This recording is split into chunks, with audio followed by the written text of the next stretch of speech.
ಘಟನೆ ಆಗಿದೆ. ಪೂನಾ ಅಂತಕ್ಕಂಥ ವಿದ್ಯಾರ್ಥಿ ದಾರುಣವಾಗಿ ಸಾವನ್ನಪ್ಪಿದ್ದಾರೆ. ತಾವು ಕೂಡ ನೋಡಿದಿರ ಪರಿಸ್ಥಿತಿನ ಏನು ಹೇಳಕ್ ಇಷ್ಟಪಡ್ತಾರೆ ಈ ಟೈಮಲ್ಲಿ? ಈಗ ಏನಾಗಿದೆ, ಇದು ಬೆಂಗಳೂರು ನಗರದಲ್ಲಿ ಇದು ಒಂದು ತಿಂಗಳಲ್ಲಿ ಒಂದು 4-5 ಇನ್ಸಿಡೆಂಟ್ ನಾವು ಕಂಡಿರುವಂಥದ್ದು. ಇವತ್ತು ನಮ್ಮ ಕಾನ್ಸ್ಟಿಟ್ಯೂನ್ಸಿ ಮಹಾಲಕ್ಷ್ಮಿ ವಿಧಾನಸಭಾ ಕ್ಷೇತ್ರದಲ್ಲಿ ನಮ್ಮ ಪಾಂಚಜನ್ಯ ಸ್ಕೂಲಿಂದ ಬರ್ತಾ ಇರೋಂಥ ಹೆಣ್ಮಗು ಏಕಾಏಕಿ ಬಂದು BMTC ಡ್ರೈವರ್ಗಳು ಹಿಂಗ ಏಕಾಏಕಿ ಬಂದು ಹೊಡ್ಕೊಂಡು ಹೋಗ್ತಾರೆ ಅಂತಂದ್ರೆ ಒಂದು ಜೀವಕ್ಕೆ ಬೆಲೆನೇ ಇಲ್ಲ ಆಗಿದೆ. ಇವತ್ತು ಯಾರ್ಯಾರಾಗಿರ್ಬೋದು, ಡ್ರೈವರ್ಗಳು ಯಾರ್ಯಾರಾಗಿರ್ಬೋದು, ಪ್ರೈವೇಟ್ ಆಗಿರ್ಬೋದು, ಗೌರ್ಮೆಂಟ್ ವೆಹಿಕಲ್ ಆಗಿರ್ಬೋದು, ಪ್ರಾಣಕ್ಕೆ ಯಾರಿಗಾರು ಬೆಲೆ ಇರುತ್ತೆ. ಅದನ್ನ ಇವತ್ತು ಏಕಾಏಕಿ ಹೊಡ್ಕೊಂಡು ಹೋಗಿದ್ದಾರೆ ಅಂತಂದ್ರೆ ಅವ್ರುಗಳು ಹೇಳ್ತಿರೋದು.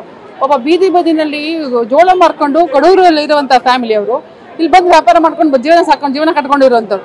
ಅವ್ರ ಮಕ್ಕಳಿಗೆ ಎಲ್ಲ ಒಂದ್ ಕಡೆ ವಿದ್ಯಾಭ್ಯಾಸ ಕೊಡಿಸ್ಬೇಕು ನಿಟ್ಟಲ್ಲಿ ಮಕ್ಕಳು ಇಲ್ಲಿ ನಮ್ಮ ಕಾನ್ಸ್ಟಿಟ್ಯೂನ್ಸಿ ಇರುವಂತ ಶಾಲೆ ಮಕ್ಕಳಿಗೆ ಪಂಚಜನ್ಯ ಸ್ಕೂಲ್ಗೆ ಹೋಗ್ತಾ ಇರೋಂಥ ಹೆಣ್ಮಗು ಅದನ್ನ ಏಕಾಏಕಿ ಬಂದು ಹೊಡ್ಕೊಂಡು ಹೋಗಿದ್ದಾರೆ ಅಂತಂದ್ರೆ ಡ್ರೈವರ್ಗಳಿಗೆ ಏನ್ ಹೇಳ್ಬೇಕು ಅಂತ ಗೊತ್ತಿಲ್ಲ.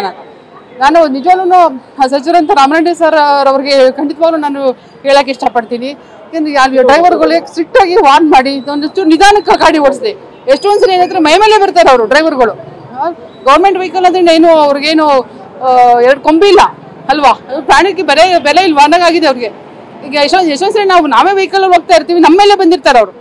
ಹಂಗಾಗಿ ಖಂಡಿತವಾಗ್ಲೂ ಅವ್ರಿಗೇನು ಕುಟುಂಬಕ್ಕೆ ಪರಿಹಾರ ಸಿಗುವಂತ ಖಂಡಿತವಾಗ್ಲೂ ವ್ಯವಸ್ಥೆ ಆಗ್ಬೇಕು.